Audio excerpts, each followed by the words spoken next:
स्वामीर टांगिया चोटरे स्त्री मृत। कटक जिला नेमाल थाना सहदेवपुर गाँव एभली अभावनीय घटना घटी। गतकाली विलंबित राति स्त्री रोजालिन को टांगिया हाणी हत्या करिछि स्वामी शैलेन्द्र मल्लिक।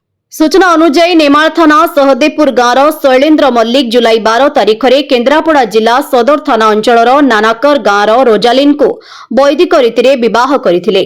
गतकाली राति खियापिया सारी स्वामी स्त्री दुहे शोइबाकु जाइथिले।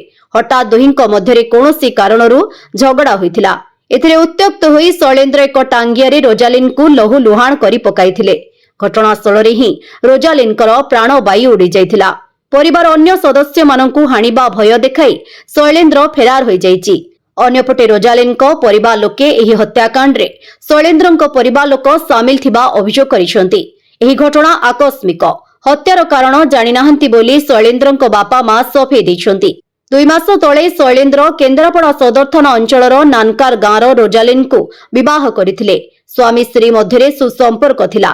तेबे हत्याकांडर कारण खोजुची नेमाल पुलिस। ब्यूरो रिपोर्ट विकल्प समाचार। आम चैनल को लाइक शेयर एवं सब्सक्राइब करंतु।